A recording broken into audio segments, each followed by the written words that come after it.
Salut, c'est Megadriver 16. On se retrouve pour l'étape 5 entre Brioude et Saint-Vallier du Paris-Nice de ma saison avec la Movistar. Et donc, je suis avec Rui Alberto Costa à 3 km du sommet, du sommet avant la grande descente, avec Fedrigo en échappée 5 minutes 04 devant. Et là, Rui Alberto Costa va lancer une attaque. C'est quand même trop tentant de voir cette longue descente là, même si on est très loin de l'arrivée. Et Rui Alberto Costa en puncher là, qui lance une offensive avant la grande bascule et la descente très très longue. Je vais demander à tous mes coéquipiers de finir tranquille. Comme ça, ils ne lanceront pas la poursuite derrière moi, au cas où.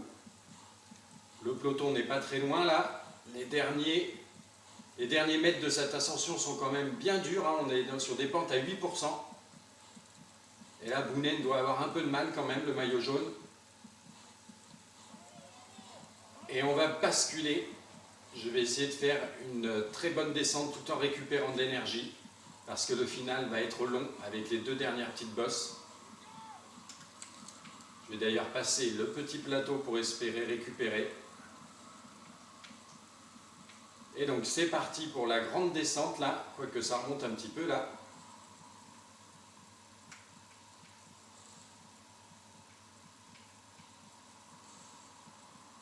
Là, après ce virage, ça doit vraiment descendre là. En tout cas, je me lance dans cette descente, dans cette attaque de grande envergure avec Costa, le 4e actuel du classement général. Et on va se retrouver pour le final de l'étape en bas.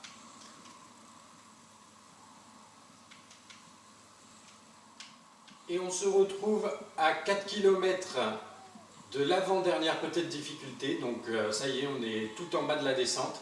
Et Rui Alberto Costa est en train de revenir sur Fedrigo. Et là, je suis en grand braquet, donc d'autant plus vite. Et donc, nous avons 2 minutes 39 d'avance sur le peloton, qui ne compte plus que 85 ou 65 unités. Perrault encore lâché, hein. Il ne fait pas un très bon Paris-Nice. 2 km du grimpeur. Et donc, c'est pas mal là d'avoir ces 2 minutes 29. Mon objectif, c'est d'avoir 1 minute. D'essayer de prendre 1 minute encore, après la minute prise hier à l'étape 4 sur les favoris Porte et Van Garderen. Là, mon objectif est d'essayer de reprendre aussi 1 minute sur Porte et Van Garderen pour être confortable et avoir les 2 minutes au général d'avance que j'estime nécessaires pour pouvoir s'imposer sur ce Paris-Nice en vue du contre-la-montre final. Virtuellement, comme on le voit, classement général, là, on est virtuellement en tête. On va bientôt basculer là dans 500 mètres sur la petite descente. Toujours pas de contre-attaquant derrière, c'est surprenant. Allez, je repasse le petit plateau parce que là, je suis quand même bien en train de cramer ma barre jaune. Et je vous donne rendez-vous dans le final, vraiment pour l'arrivée de cette étape. Nous voici à 1 km de la dernière difficulté du jour. Je suis avec Fedrigo qui a réussi à bien s'accrocher. Et l'écart fond hein, avec le peloton. Il n'est plus que d'1 minute 45 là à peu près. D'ailleurs, je vais passer le grand plateau. Mais toujours pas de contre-attaquant dans le peloton. Hein. C'est bien un peloton groupé de 44 unités, dont le maillot jaune Bounen. C'est surprenant que Porte et Van Garderen n'aient pas tenté de s'extirper là dans ces petites bosses. En tout cas, là, il nous reste 8 km à faire. Et il faut qu'on assure dans cette descente, cette dernière descente de la journée,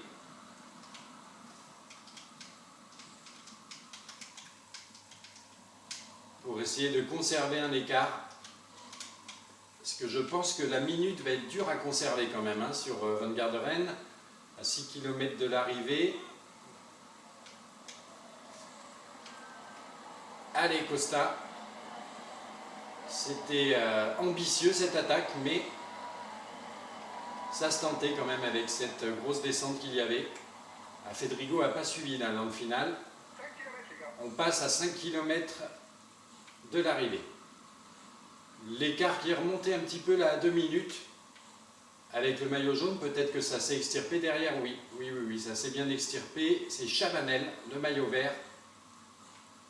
Et dans le groupe maillot jaune, bon, on va sûrement retrouver tous les favoris, normalement. Mais là, il n'y a pas de question à se poser sur ce final, cette arrivée sur le plat. Costa poursuit son effort à 2 km de l'arrivée. Je vais même avoir un petit peu trop de jaune finalement, j'aurais pu un peu plus attaquer dans la dernière côte, mais bon, on arrive à la flamme rouge. Fedrigo n'est pas là. Je pense que la minute que j'espérais d'avance, c'est envisageable. Et victoire de Rui Alberto Costa, la deuxième d'affilée pour lui sur ce Paris-Nice.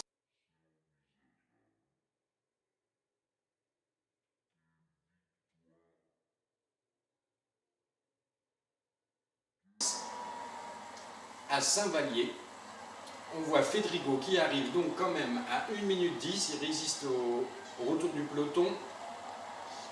Et ensuite c'est un petit peu disséminé, hein. Chavanel 1,31, Petacchi 1,52 qui règle le sprint peloton, on dirait.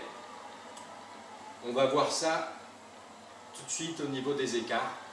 Mais je pense que c'est une bonne opération de la part de Rui Alberto Costa qui va prendre le jaune et avoir une avance relativement confortable. Je pense que les 2 minutes sont là par rapport aux principaux autres favoris que sont Van Garderen et Richie Porte. Et le deuxième bouquet pour Rui Alberto Costa sur ce Paris-Nice. Deuxième bouquet consécutif, deuxième victoire d'étape en puncher, là les deux. Même si aujourd'hui c'était une attaque de plus grande envergure parce que parti d'un peu plus loin avec cette énorme descente. Et comme on pouvait s'y attendre, il récupère le maillot jaune, ça y est, il s'installe à la première place de ce Paris-Nice. Le maillot à poids, ben, ça doit être Costa, hein, je pense. Et pas un objectif sur ce Paris-Nice, mais bon, c'est toujours sympathique de l'avoir. Et donc, on va aller vérifier un petit peu l'étendue des dégâts. Donc Costa qui s'impose 1 minute 10 devant Fedrigo, 1,31 Chavanel, et le peloton avec a priori les favoris, réglé par Petacchi à 1,52. C'est pas mal ça. À 1,52, on va retrouver, ben, ils sont où la Porte et Van Garderen, en tout cas on retrouve bien Quintana.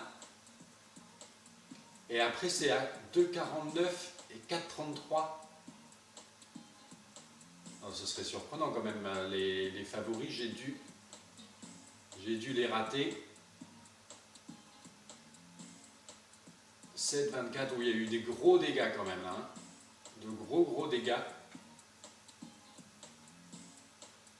Donc je reviens au début. En toute logique, hein, ils sont à 1,52 quand même. Alors que je regarde mieux, Van Garderen, effectivement, qui est bien là, dans le groupe à 1,52, et Richie Porte qui doit être là, voilà, aussi à 1,52. Ce qui nous donne donc au général de ce Paris-Nice, Rui Costa qui prend les commandes, 1 minute 10 devant Chavanel, 1,17 devant Boonen, Roras toujours dans le top 5, c'est rigolo. Visconti également pour le coup dans le top 10. Et les principaux favoris, Porte est à 3,11 et Van Garderen à 3,13. C'est de bon augure avant l'étape Rennes où on va défendre le maillot jaune, l'étape de la montagne de Lure. A tout de suite. Et nous voici à l'étape Rennes de ce Paris-Nice 2013. L'étape 6 entre Châteauneuf-du-Pape et la montagne de Lure. Et je suis actuellement avec Quintana en échappée à 20 km de l'arrivée avec Galopin, l'actuel maillot blanc, Talavardon et Hupon. Mince. Oui, Rui Alberto Costa, c'est bon. Il a encore de la barre jaune. Donc je fais une attaque, il faudrait que je gère un petit peu mieux ces virages, avec Quintana, qui avait donc carte blanche sur cette étape pour attaquer. Il est à 3 minutes 26 au général.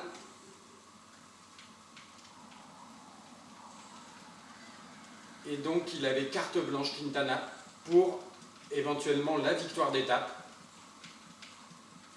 Donc là, on y va à fond, je vais lui donner ses ravitaillements. T'es en train de prendre la tête du classement pour le maillot blanc. Allez, c'est bien, gamin. Voilà, il prend la tête du classement maillot blanc, mais ça ne durera pas longtemps puisqu'en chrono, Van Garderen va l'éclater, si je puis dire, pour le dernier contre-la-montre. Mais en tout cas, là, il a une belle carte à jouer. On lui fait prendre son premier ravitaillement à 14 km de l'arrivée. C'est bon, Royalberto Costa est pas mal. Est-ce qu'il y a des contre-attaquants? Non, toujours pas. Donc on va attendre que son premier ravitaillement fasse effet. Il a 1 minute d'avance sur le groupe galopin. On lui donne le deuxième ravitaillement. Et on va lui souhaiter bonne chance. Prends les commandes du général Virtel avec un autre gars. Pour la victoire d'étape, moi je prends la main avec Royalberto Costa. Ça devrait être suffisante pour aller au bout. Et à 15 km de l'arrivée, il va y avoir des attaques sûrement. Il faudrait déjà que j'arrive à me placer, à m'extirper là du peloton, voilà. Et on passe directement à 14 km de l'arrivée, le grand plateau. Royalberto Costa, le maillot jaune, qui doit défendre sa tunique. On a à peu près 3 minutes d'avance sur Richie Porte et Van Garderen. Il faut conserver au moins 2 minutes, je pense, pour la victoire finale. Donc là, on met les bouchées doubles. Je suis avec Richie Porte, entre Richie Porte et Van Garderen. Ça y est, les offensives ont débuté. Pour le moment, vu la belle barre jaune que possède Royalberto Costa, je peux me permettre de rester en grand plateau. Comment ça se passe devant?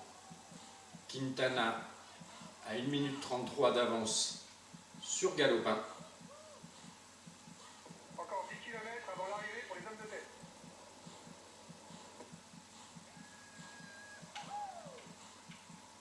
Et là, Royalberto Costa fait l'effort. Ou dis donc, ça a vraiment craqué derrière là. Offensive du maillot jaune qui fait très mal au peloton. Qu'est-ce qui se passe là? 3,33 et à 3,57 on a le groupe Porte, Van Garderen, Talansky, Chavanel qui est là, qui doit défendre une place au général, même si ça va être dur pour lui. Et on arrive à 10 km de l'arrivée, on reprend un des échappés du jour, un Sojasen. Quintana n'a plus que 3 minutes d'avance là.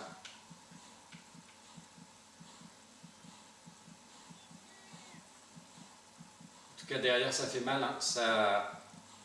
Le groupe de poursuivants, là, le groupe Van Garderen qui s'est encore étiolé, ils ne sont plus que 12. Et Royalberto Costa qui poursuit son effort.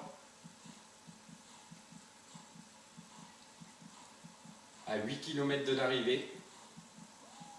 Et Quintana qui doit, pas tant que ça d'ailleurs, j'allais dire s'envoler vers la victoire d'étape, mais l'écart est stabilisé avec Galopin.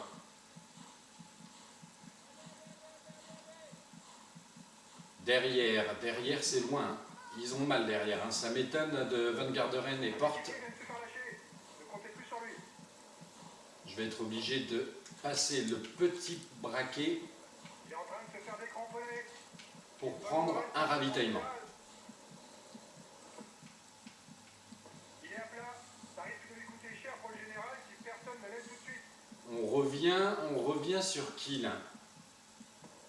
On revient sur les échappés, la Galopin et Talabardon.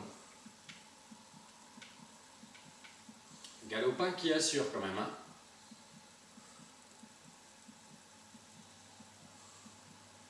Ça y est, on est troisième pour le moment. Où se situe Richie Porte? Van Garderen à 3 minutes, oui, il n'est pas loin derrière. Et Richie Porte un petit peu plus loin, 30 secondes derrière. C'est très clairsemé, hein. Là, elle fait mal cette dernière ascension.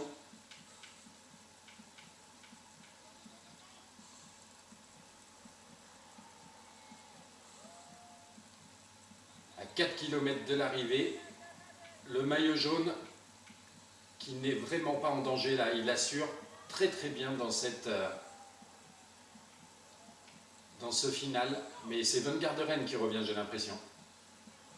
Oui, Van Garderen revient bien là, il est 20 secondes derrière, il fait l'effort, il va nous rattraper, et là c'est Galopin qu'on a en point de mire. Je prends mon dernier ravitaillement. À 3 km de l'arrivée, pour espérer finir en grand plateau, juste au moment où Van Garderen et Gesink reviennent sur le maillot jaune. On va essayer d'en remettre une couche. Allez, on repasse le grand plateau.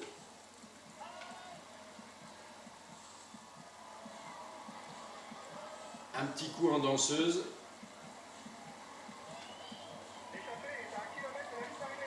Quintana qui est sous la flamme rouge. Je ne vais pas aller fêter sa victoire, je pense, puisque là, il y a encore des écarts à faire par rapport à Van Garderen. Hein. C'est le général là qu'on joue. Galopin qui est sous la flamme rouge lui aussi. On va voir bientôt la victoire finale. On va peut-être l'entreapercevoir d'ailleurs, je ne sais pas. Non, ça y est. Il est arrivé, Quintana qui s'impose à la montagne de Lure. Il a les cartes blanches. Et Galopin qui sprinte là.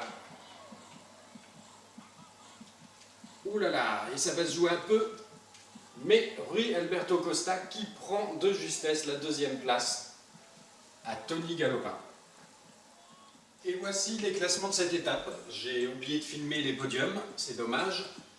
Mais en tout cas, ça ne retire rien à la superbe victoire d'étape de Quintana, en échappée avec carte blanche sur cette étape, et au beau doublé Movistar, le coup double donc, puisque Rui Alberto Costa fait deuxième en s'imposant au sprint là avec Galopin. Et Van Garderen qui perd à une dizaine de secondes, et Porte qui s'écroule, hein, puisqu'il perd encore plus 1 minute 10 là sur Rui Alberto Costa. Donc vraiment un bon coup pour la Movistar sur cette étape, le doublé, puisque victoire d'étape, et on conforte le maillot jaune, ce qui nous donne au général un doublé aussi. Rui Alberto Costa qui conforte donc le jaune avec 1 minute 41 d'avance sur son nouveau dauphin Quintana, son coéquipier. Galopin 3e, Van Garderen à 3,28, Scarponi qui complète le top 5 à 4,31 et Porte n'est que 6e à 4,32. Donc je pense que là, on peut dire que le Paris-Nice semble très très bien engagé pour Rui Alberto Costa. On a quand même une belle marge de manœuvre, même si on va perdre du temps au chrono final. À la montagne, c'est Costa qui mène, 23 points devant Galopin, 21. Les points, c'est Bounen devant Chavanel et Rui Alberto Costa avec ses 2 victoires d'étape et 3e. Les jeunes Quintana qui s'emparent du maillot blanc devant Galopin, 1 minute 30 derrière, et Van Garderen, 1,47. On va voir s'il peut le garder jusqu'au bout, je ne sais pas exactement. Ça va dépendre de ce qu'il va perdre comme temps au chrono final. L'équipe, c'est la Movistar, 7 minutes devant la Radio Shack. Et la combativité, c'est Flens devant Quintana. Voilà, à plus tard pour la suite et la fin de ce Paris-Nice.